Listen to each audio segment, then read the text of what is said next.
नमस्कार, capital TV Uttar Pradesh देख रहे हैं आप। मैं हूं आपके साथ राधिका राज।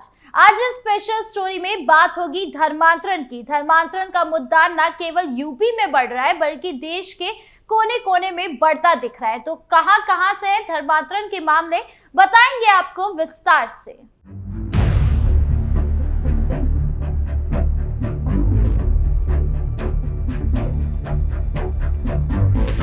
50 हिंदुओं की हुई घर वापसी। इगलास के गर्गी कन्या गुरुकुल और अग्नि समाज ने 12 जनवरी को गांव लधौली में 50 हिंदू परिवारों की घर वापसी करवाई। इस अवसर पर आयोजित स्वागत यज्ञ में इन परिवारों ने आहुति अर्पित की और अपने सांस्कृतिक जड़ों से जुड़ने का दृढ़ संकल्प लिया।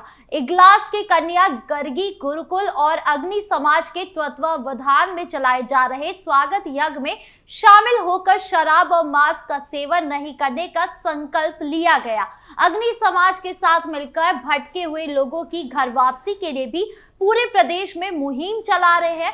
दरअसल अलीगढ़ में 50 परिवारों को जो सनातन धर्म छोड़कर ईसाई धर्म अपनाने का विचार कर रहे थे, उन्हें समझा बुझाकर मार्गदर्शन दिया गया। वैदिक मंत्रोच्चार और हवन के दौरान उन्हें सनातन धर्म और संस्कृति की महत्ता से अवगत कराया गया। इसके बाद इन परिवारों ने संकल्प लिया कि वो किसी भी अन्य धर्म के प्रभाव या बहकावे में नहीं आएंगे। अग्नि समाज की स्थापना आईआईटी से इंजीनियरिंग की पढ़ाई करने वाले संजीव नेवर ने की है। संजीव नेवर इंजीनियरिंग होने के साथ साथ वैदिक विद्वान भी है और आध्यात्मिक सशक्तिकरण के लिए सक्रिय रूप से कार्यरत है। इससे पहले अग्नि समाज और अन्य संस्थाओं ने मिलकर मेरठ में 50 परिवारों को पुनः सनातन धर्म में शामिल होने में मदद की थी।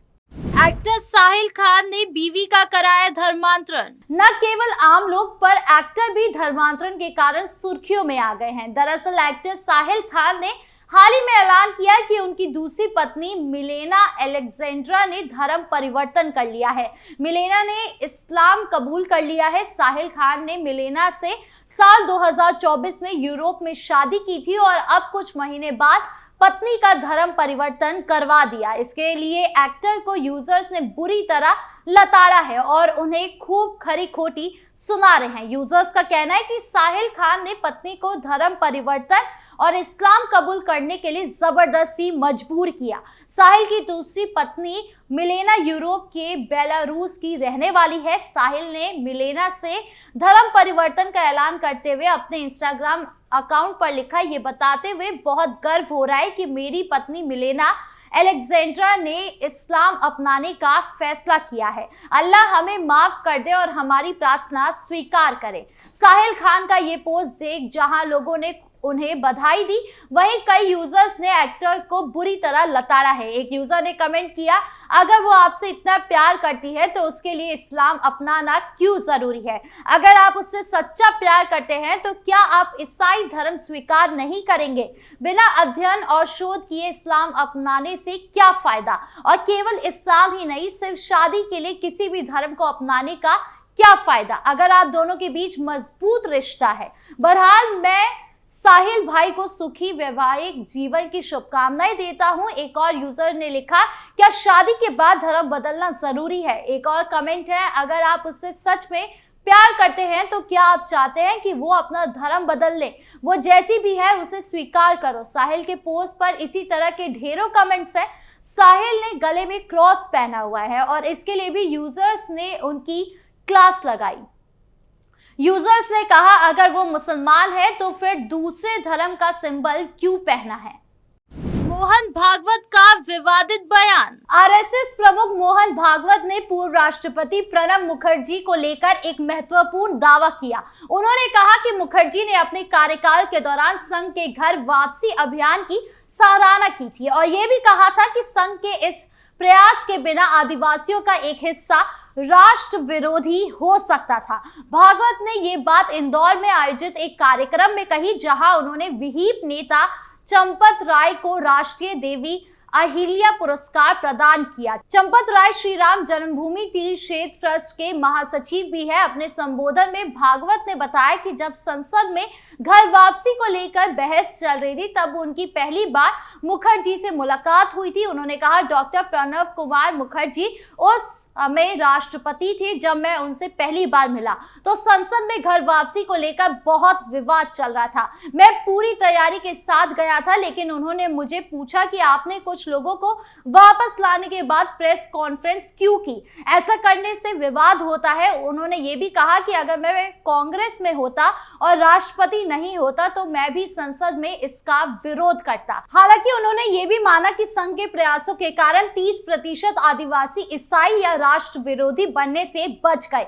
भागवत ने यह भी बताया कि यदि धर्मांतरण स्वेच्छा से और आतंकिक विश्वास से हो तो ये स्वीकार्य है, लेकिन प्रलोभन या जबरदस्ती से धर्मांतरण को उन्होंने गलत ठहराया। उन्होंने कहा, अगर धर्मांतरण आतंकिक प्रेरणा से होता है तो ये ठीक है। हम मानते हैं कि सभी प्रार्थना प्रतिज्ञा सही है, लेकिन अगर धर्मांतरण प्रलोभन या जबरदस्ती से होता है तो इसका उद्देश्य आत्मिक उन्नति नहीं होता बल्कि जड़ों से काटकर प्रभाव बढ़ाना होता है। 2018 में नागपुर में आयोजित एक आरएसएस कार्यक्रम में मुखर्जी की भागीदारी ने पहले ही काफी चर्चा बटोरी थी। भागवत के हालिया बयान इस चर्चा को और गहरा करते हैं, विशेष रूप से क्योंकि कांग्रेस में रहते हुए मुखर्जी से ऐसे विचार सार्वजनिक रूप से नहीं जोड़े गए थे। आपको बता दें कि संघ परिवार लंबे समय से आदिवासियों के ईसाई धर्मांतरण का विरोध करता रहा है। वनवासी कल्याण आश्रम जैसे संगठनों ने माध्यम से यह अभियान दर्शकों से चल रहा है। हाल के वर्षों में संघ से जुड़े संगठनों ने आदिवासी इलाकों में धर्मांतरण के खिलाफ और धर्मांतरित आदिवासियों को आरक्षण लाभ से वंचित करने के लिए अभियान तेज किया। संघ के सूत्रों के अनुसार भागवत का इंदौर में दिया गया भाषण भारत की सांस्कृतिक पहचान पर केंद्रित था, जिसे उन्होंने भगवान राम, कृष्ण और शिव से जोड़ा। उन्होंने मुखर्जी को ये कहते हुए उद्रेकित किया कि भारत का 5000 साल पुराना सभ्यतात्मक इतिहास स्वयं धर्मनिरपेक्षता को समाहित करता है और दुनिया को भारत को धर्मनिरपेक्षता सिखाने की आवश्यकता नहीं है। भागवत का यह बयान ऐसे समय आया जब विपक्ष जाति जनगणना और आदिवासी अधिकारियों को अपने चुनावी रणनीति के केंद्र में रख रहा है। इस संदर्भ में भागवत का सांस्कृतिक पहचान और धर्मांतरण विरोधी रुख संघ के लंबे समय से स्थापित विचारों के अनुरूप है। धीरेन्द्र शास्त्री ने दिया बयान।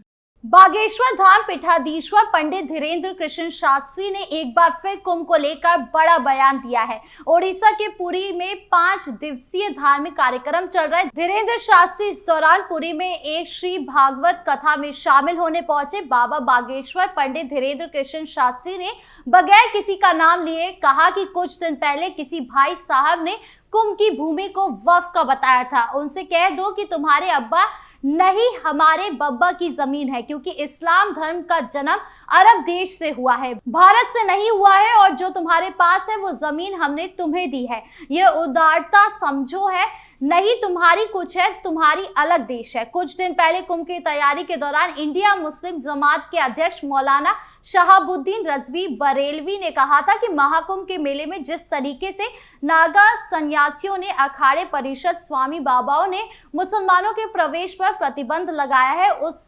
प्रतिबंध पर अगर देखें तो खुद वो जो जिस जमीन के हिस्से पर वो तबू अखाड़े लगाए हैं, मेला लगा रहे हैं, वो वक्फ की जमीन है, वहां के मुसलमानों की जमीन है।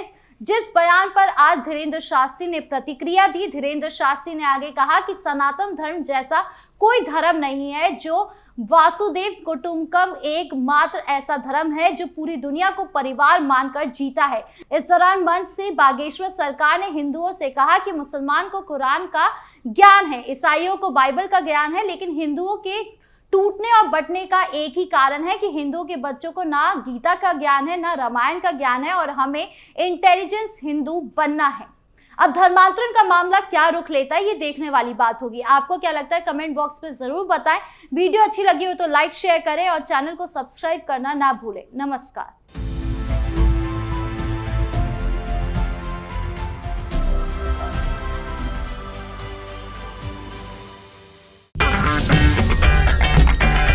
अगर आपको हमारा वीडियो पसंद आया हो तो इसे लाइक करें, हमारे चैनल को सब्सक्राइब करें और हाँ, बेल आइकन दबाना ना भूलें ताकि आप तक हमारे वीडियो की नोटिफिकेशन पहुंचती रहे।